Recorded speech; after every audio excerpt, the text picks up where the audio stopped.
Hello everybody, welcome back to another Red Dead Redemption character analysis. So today we're going to be doing Dutch, and if you guys notice, there's actually some Red Dead gameplay in this specific video, and that's I think what we're going to do for character analysis. It's just a little bit of an addition I wanted to try out, so like usually I'll have some like miscellaneous gameplay in the background, but at least with character analysis I'll be playing whatever game I'm talking about. So like for today, in future Red Dead character analysis, I'll be playing like Red Dead and have like characters and whatnot in there. It's just a little bit more immersive, so it's just a little bit of a change, but hopefully it brings more interest and stuff like that. So hopefully it makes sense. So it's just something I'm trying out, but we're gonna get into it here. We're doing Dutch today because he's also he's a very important character, more or less in Red Dead 2. He is in Red Dead 1, but that's towards the end. But he is of course the founder of the van der Linde gang, so we're gonna be getting into this. Of course, getting all my info from the Red Dead wiki. Great site as always. And so Dutch van der Linde is a recurring character in the Red Dead series, appearing as a central character in Red Dead 1 and 2. We already know that one. So Dutch was born in 1855, and this is a little bit of his background, like his backstory. To a woman of English descent named Greta and a father named Ancestry, of Dutch ancestry somewhere near Philadelphia. And his father fought, and he did mention that it was near Philadelphia somewhere, Pennsylvania. His father fought in the Union for the American Civil War, and died in a battle that occurred in Pennsylvania, like I said.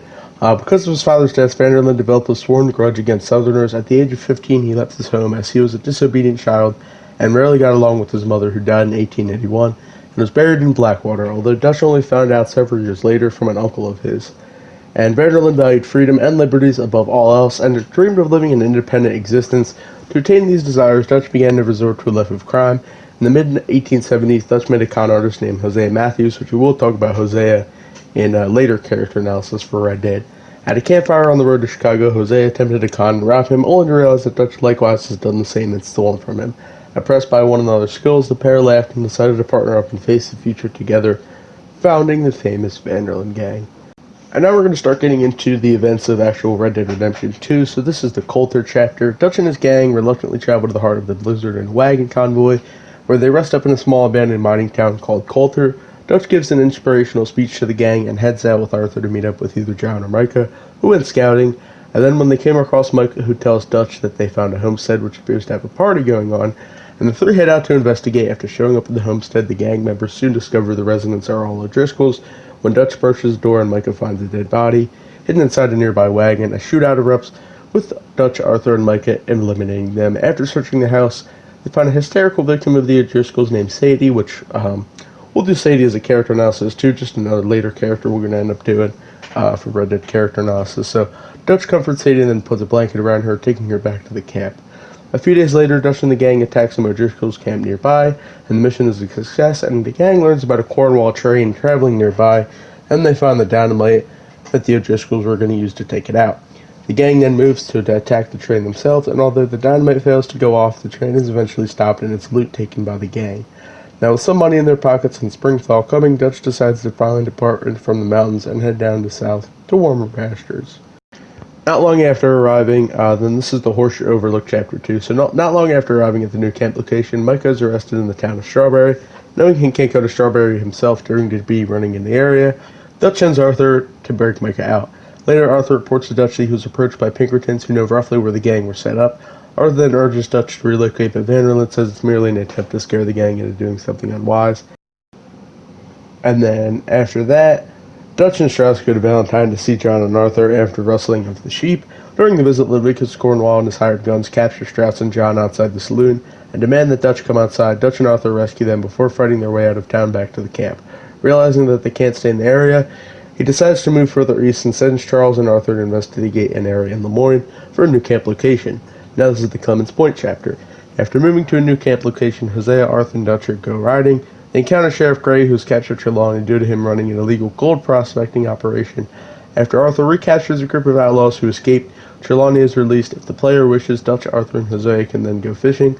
Later, Sheriff Gray decides to make Arthur, Dutch, and Bill deputies in order to crack down on an illegal moonshine operation funded by the Braithwaites, which will help Bill Archibald. And actually, funnily enough, that gameplay that you guys are watching in the Red Dead mission is actually the Trelawney mission, where you chase down the outlaws. So that actually works pretty good in and of itself. So The three gang members succeed in destroying the moonshine operation, earning favor with the sheriff. Sometime later, they considerable persuasion for Micah, Dutch decides to attend a truce meeting with Colm O'Driscoll. The supposed truce meeting ultimately turns out to be a trap to catch Arthur. However, with the intention of luring Dutch in to capture him and give him to the Pinkertons, Arthur is captured and badly injured while in captivity, but manages to escape. After Jack is kidnapped by the Braithwaites, Dutch orders an assault on Braithwaite Manor. The gang members storm the manor and slaughter the vast majority of the Braithwaite family, which is actually one of my favorite missions personally. Then they drag out Catherine Braithwaite and interrogate her about forcing her to reveal to them that Jack is being held hostage by Angelo Bronte. Dutch then orders the gang to ride away and leaves Catherine sobbing on the ground at the foot of the burning mansion. Next morning, two Pinkerton agents named Milton and Ross, as we all know, appear at the camp to offer the gang members a deal in return for turning over Dutch. They pledge to allow the rest of the gang to flee and grant them immensity, I think that says. Pretty much grant them immunity. Dutch originally pretends to comply, but then he refuses the rest of the gang ready with their weapons to warn the agents to leave. Flustered, Agent Milton says that the gang are making a mistake and that he'll be back with 50 men. Before being escorted out afterwards, Dutch asks Arthur and John to investigate Shady Belle, location originally discovered by Lenny as a new place for camp. And in the Saint Denis chapter, after moving to Shady Belle in the Saint Denis area, Dutch, Arthur, and John ride to the city and confront Bronte. Bronte agrees to give them back Jack in exchange for them doing a job for him. After Arthur and John deal with some grave robbers per Bronte's request, Bronte releases Jack and gives him an invitation to the mayor's party. And then at the mayor's party, which is also another interesting mission, Dutch is welcomed by Angelo Bronte, who later tells Dutch that there's a lot of money at the trolley station for him to rob. Soon afterwards, Dutch hears someone talking about a Cornwall train, or actually not a Cornwall train, I should say, just Cornwall in general, and then tells Arthur to go find out more about him while he, Jose, and Bill work on finding some more leads. Back at camp, Dutch begins making plans to rob the trolley station in Saint Denis. Arthur agrees to ride with Dutch. Although Dutch suggests taking Micah as a third gun, Arthur disagrees and instead asks for Lenny, which Dutch accepts. Immediately afterwards, the camp is assaulted by the O'Driscoll gang, who sends Kieran's decapitated corpse into Shady Belle on horseback before the two gangs face off in a brutal shootout. Dutch and his gang take shelter inside the Shady Belle Manor to fight off the O'Driscolls. During the shootout, Dutch tells Arthur to find Sadie and get her inside the building and helps fight off the O'Driscolls from inside the manor. Ultimately, the Vanderlyn gang emerges victorious and is able to repulse the O'Driscolls. Soon afterwards, Dutch decides to start working on the tip given to him by Bronte. He, Arthur, and Lenny go to rob the trolley station, only to discover that it contains almost no money at all, and they're forced to fight their way out. Hijacking a trolley to escape out of the city. During the escape, the trolley that the three are derails and crashes, which Dutch suffering a concussion in the crash as well as a head injury that he insists on nothing to worry about. After escaping, he vows revenge on Bronte for betraying him, which some people actually say that injury, the head injury, is actually what made him go crazy in the end of Red Dead Redemption and eventually in Red Dead Redemption 1. So it's actually a very interesting kind of deal here. So after the battle at Shady Belle, Dutch and Arthur go to the town of Le Grau where they do make a deal with the fishermen to have him row the gang behind Bronte's mansion in exchange for Dutch and Arthur helping him find one of his assistants. Then eventually they go to Bronte's home, and this isn't really included in the wiki, but it's pretty much eventually they go to Bronte's home, storm the castle, if you will, kill all of Bronte's men, and then Dutch brutally drowns Bronte because they capture him in the boat, and then he drowns Bronte and actually ends up feeding him to a huge alligator, which is pretty crazy to me. It pretty much murders Bronte with the alligator. So that's actually pretty interesting, cool scene, but also shows that Dutch is pretty ruthless now. So in order to fund the gang's escape from the country, Dutch decides that the gang should rob Lemoore National Bank in Saint Denis. Although the robbery starts off smoothly, Jose is captured by Pinkertons while orchestrating a distraction and then killed by Agent Milton. In front of the gang, infuriating Dutch, a violent shootout breaks out. For misfortune unfolds the gang when John is captured and Lenny is killed during the gang's escape on the rooftop. The remaining 6 continue their escape and manage to hide in an abandoned apartment until nightfall, where they sneak down to the docks in order for them to proceed. Charles distracts some Pinkertons guarding the area, allowing Dutch, Arthur, Micah, Bill, and Javier to stow away on a boat destined for the South Pacific with the intention on coming back for the others later. So this is actually, they say this is where Dutch really went crazy during the Guarma chapter. So the Guarma chapter where everything goes bad. Along the way, the ship is caught in a storm and perishes, and the gang members besides Arthur jump overboard and over nearby shore and regroup there. Not long after Arthur finds his way back to him, the local military find and arrest them, and they chain them together in shackles and transport them to jail. Along the way, the soldiers are attacked by rebels and shootout ensues. In the scuffle, Arthur manages to unlock their shackles and the gang attacks and kills their guards in the area. But Javier is shot and injured and unable to escape. Hercule Fontaine, the revolutionary leader, is there to follow him and leads the remaining gang to a small rebel outpost stocked with bolt-action rifles. Army reinforcements soon arrive, but then they get defeated. The gang then retreats to the rebel outpost of La Capilla. La Capilla, I think that's how you say that. Dutch and Arthur rest for a short time at La Capilla before they go to rescue Javier, who was captured in the battle with the Guarma military. Arthur and he go to a cave where they find an old lady named Gloria. Dutch pays her gold to lead them through the cave to Aguas de Dulces. It's pretty much the prison Javier is being held in. I don't even know how to pronounce that. And it's then that she demands more money, and when Dutch doesn't pay her, she pulls a knife on him. Dutch grabs her by the throat and kills her, much to Arthur's dismay, although Dutch responds by saying that she would have betrayed him later anyway, which Arthur highly doubts. The pair then enter Aduscales, the prison, where they enter, and they see Colonel Fusar as a group of soldiers leading the donkey that is dragging Javier along. Dutch quickly sees a way to cause a distraction in the sugar refinery.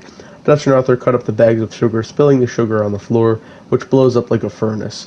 Eventually, they move on to capture Javier, which is actually trapped in a cage, and eventually they fight their way through the sugar fields, and Arthur covers Javier and Dutch's escape as he gets him back to Cinco Torres, which is the rebel stronghold. So not long after arriving, a Cuban warship approaching and swarms of enemies attack. The gang and Hercule shot at them from above before moving down to the beach and fighting them head off. Realizing that the warship has to be stopped, the gang make their way to the top of the tower and use a cannon to fire upon the warship until it ultimately sinks. Then they set out their way to making to a ship while fighting in Aduscales. I'm sorry if I suck at saying that name. Dutch breaks into the workers' cabins and finds Arthur being held at gunpoint by Levi Simon. Dutch points his gun at Simon before Fusar comes in, where he and Dutch hold each other at gunpoint, and then the standoff ends when Arthur kicks the ship captain his rifle, who kills Simon by shooting him in the chest. Fusar flees to the cabin and runs, with Fusar shooting at them from the tower with the machine gun. Dutch and Hercule draw his fire and allow Arthur to eliminate Fusar by bringing down the tower with a cannon. With Fusar and his troops gone, they finally reach the port. Then they set sail for the mainland at last.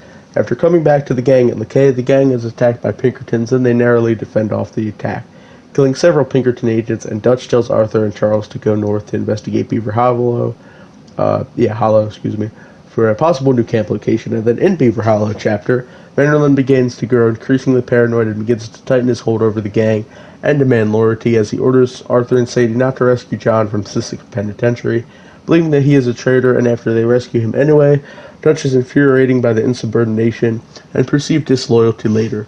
Dutch goes to Annisburg with Micah and Arthur for a quote, social call with Leviticus Cornwall.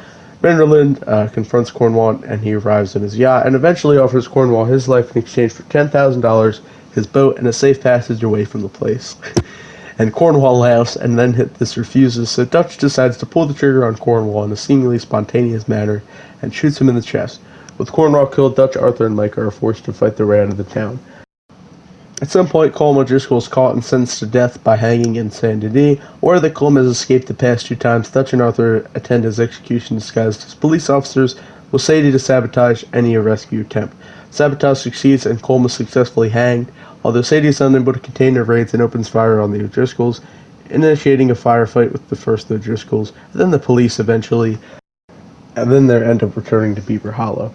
During this time, suspicions begin to arise that the Pinkertons may have an informant inside the gang, a mole who feeds them information, thus allowing them to chase after the gang much more effectively than before. This only further worsens Dutch's paranoia, and then he becomes increasingly suspicious of everyone and everything.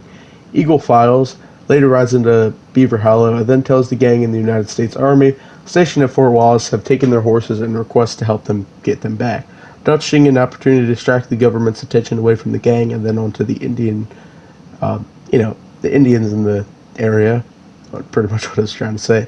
He calls for Charles and Arthur to follow him, and the 4 men ride east where they plan on stealing horses from a government ferry. The 4 of them swim to the boat, sneak on board, knock out the guards, then they grab the horses and flee back to the shore. Dutch orders Arthur to meet up with him and a group of Wapiti Indians led by Peta and Eagle Files, or Flies I should say, not Files. Vanderlyn explains to them that they plan on trapping the soldiers in the canyon and tar and feathering them, and then the 2 get to work after placing dynamite on the trees. Then they blow up the trees, and then the soldiers arrive, and then they blow up the dynamite, and the trees collapse. blocking the road. And then they order the soldiers to drop their weapons. However, reinforcements arrive and swarm the would-be ambushers. As they fight their way down the pass, the Indians are either killed or captured, forcing Arthur to retreat. They feel on top of a cliff, but then they escape their route. Then, in the seemingly moment of hopelessness, as they're cornered at the canyon, Arthur and Dutch stand side by side, and Dutch begins to talk, holding a speech of sorts for their pursuers about how you can't fight gravity and you cannot fight change. As Dutch keeps talking, he and Arthur begin to slowly walk backwards as they are close enough to jump off the cliff edge without getting shot. Once there, they jump over the edge in the rapids below. Eagle Files, I keep saying Files, it's just Double reads it as Files. It's Eagle Flies, is his name, but I keep reading his Files, so excuse me when I say that. So he later arrives at Beaver Hollow with a large force of warriors from the reservation and angrily tells the gang that the army raided the reservation for oil.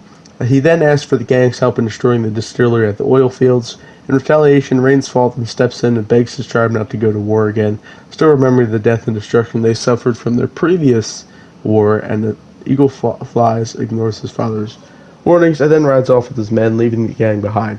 After a quick discussion in which Dutch learns of Arthur assisting Rains fall behind his back, the majority of the gang follows Eagle Flies, and the group follows the fight and the battle all but over, but many Wapiti warriors having still been slain, and Eagle Flies fighting for his life amidst the chaos, as well as a small group of warriors who had been surrounded by near the warehouse.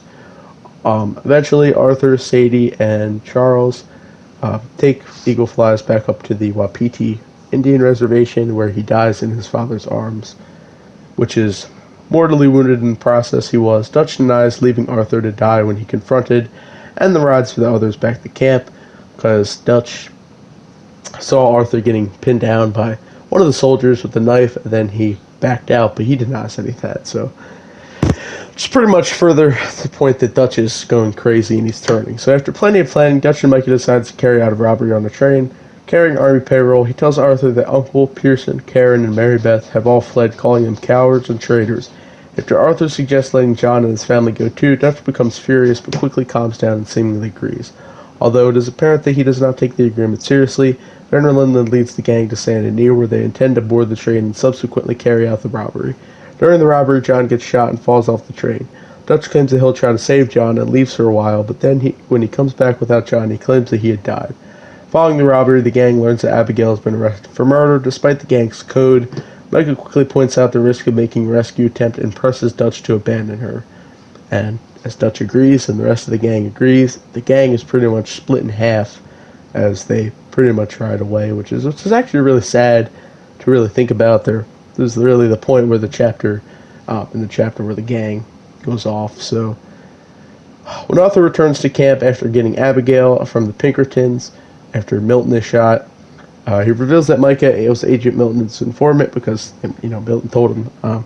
This initiates a standoff between Arthur and Micah, who draw on each other. Arthur tries to convince Dutch that it's the rat, and he told him, and it all makes sense. It's all kind of coming into fruition. So soon afterwards, John appears and reveals that not only did he survive the train robbery, but then Dutch made no attempt to rescue him, as he sides with Arthur, followed by Susan Grimshaw, who points a shotgun to Micah and tells him to put down his guns. Javier then announces that the Pinkertons are coming, distracting Miss Grimshaw and giving Micah the opportunity to shoot her, resulting in Susan's death. Dutch finally draws his guns and joins Micah, with the majority of the gang united behind him. Dutch and the others point the guns at John and Arthur and prepare to shoot them, which John and Arthur are pretty much the only people left at this point. But the showdown is cut short when the said Pinkertons assault the camp.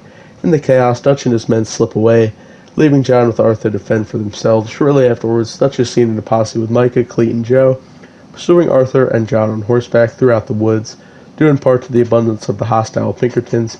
In the vicinity, the posse fails to kill Arthur and John, and then Dutch eventually reappears either at the ruins of the camp or in the mountains, depending on Arthur's choice. Either way, he intervenes in the fight between Micah and Arthur, who, with his final breaths, pleads to Dutch and swears that Micah is the traitor. Micah asks to come with him and take the money, but Dutch is shocked over the fact that he brought his gang to ruin and no longer wishing to associate himself with either man, and he simply walks away without a word, signifying the end of the Vanderlyn gang, and then Arthur dies soon after that. So, now we're going to kind of get into the epilogue of Red Dead Redemption 2, so if we're going to go and get into that, Dutch actually does make a brief appearance. So, And the Beecher's Hope chapter, at some point prior to the 1907, Dutch reunites with Micah, who is now in charge of his own gang, and together they finally retrieve the money from the failed ferry robbery. Sometime later in 1907, John, Sadie, and Charles storm Mount Hagen in order to get revenge on Micah for his betrayal of the gang. After Sadie appears while wounded and breaks the deadlock between John and Micah, Dutch emerges from the cabin with his guns drawn. Micah simultaneously takes Sadie hostage, initiating a three-way standoff between Dutch, John, and Micah. An exchange of words between the three follows. Then, despite Vanderlyn appearing to be on Micah's side, the standoff ultimately culminates in a Dutch shooting Micah in the chest, mortally wounding him and freeing Sadie. Micah then attempts to shoot both Dutch and John. The latter shoots, I should say, him repeatedly, then thereby finishes him off for good, of course. Dutch subsequently departs without a word, ignoring John's attempts to thank him. He also consciously leaves the Blackwater money behind, financially securing Sadie, Charles, and the Martian family for life. And now we're going to be getting into the events of Red Dead Redemption, because Dutch was in Red Dead Redemption. So, in 1911, Bureau of Investigation agent Edgar Ross kidnaps John's family to coerce him into hunting down several surviving members of the Vanderlyn gang, including Dutch Vanderlyn. Then, after Bill and Javier Escuela are dealt with in Mexico, John arrives in Blackwater when Ross informs him that Dutch has been spotted in the region and that he is his final target. John and Stas go up to scout Dutch's hideout in the mountains of Cochene, as Nestas tells Marston and McDougal that Dutch's fortress is up there. So, with the goal of locating Dutch himself, Nestas is injured while climbing the mountains, so John continues to climb alone. After killing a scout, John picks up his binoculars. When looked through, John observes Dutch executing a captured police officer. After looking away, John refers to him at a glance, again only to see Dutch now aiming at him. A shot is fired, but it hits the binoculars, causing John to fall back and get knocked unconscious. Satisfied, Dutch holsters his pistol. Not long after, the Bureau of Investigation receives word that Dutch's gang has robbed the Blackwater Bank and has taken hostages inside. After taking a sniping position and gaining entrance to the bank, John confronts Dutch with a posse of lawmen and has him cornered in the upstairs office. Dutch takes a moment to speak with John, of course, about all the while slowly making his friends towards the exit. Dutch talks about John's family, remarking how fast time flies before berating his marriage into Abigail. Sorry, I was trying to read that. Telling the sheriff that John married a whore. So that is an iconic line there. When John brings up that Dutch had left him to die years prior, Dutch admits that he made a mistake, but then dismisses it and mocks John for being an errand boy for the government. Dutch then suddenly inches close to the door and shoots the young woman in the head while throwing her corpse into John's arms. John and the lawmen pursue Dutch on horseback. After realizing he escaped in an automobile parked outside the bank, they come across a new automobile now wrecked, and with Dutch nowhere in sight. Later, Dutch and the gang surround the Blackwater Hotel while Professor McDougal are inside, John and Professor McDougal. Shouting at John, he announces that he plans on killing John and the professor for, quote, sport. However, John and McDougal escape out of the window and across the rooftops before reaching a pair of waiting horses. John is then able to safely escort McDougal to the train station at Manzanita Post. Later, the U.S. Army launches a full-scale assault on Cochene after weakening Dutch's forces by luring them out of tall trees and into the Great Plains, where the army ambushes them. John Marston, Edgar Ross, and Archer Fordham ride to Cochene with the garrison of the U.S. Army soldiers with the intention of killing Dutch and ending his gang. The army assaults Cochene, gunning down most of Dutch's gang. John tells the American army captain to tend to his wounded while he faces Dutch alone. Then, after seeing John coming, Dutch mounts an armor-plated Browning gun and attempts to use it to gun down John. However, John shoots an oil lantern of the kind fixed behind Dutch, causing a fire that forces him off the gun. Dutch then flees into the caves with John chasing after him. The caves lead to the top of a mountain cliff where John holds Dutch at gunpoint. Then finally, for Dutch's final scene, he tosses his gun off to the side and the two exchange words. Dutch discusses the inevitability of the situation about the changing times. He laments his whole life and tries to fight societal change, but then in the end, like gravity, change was always constant and inevitable. John asks Dutch why he could never give up if he knew his fight was changed was in vain.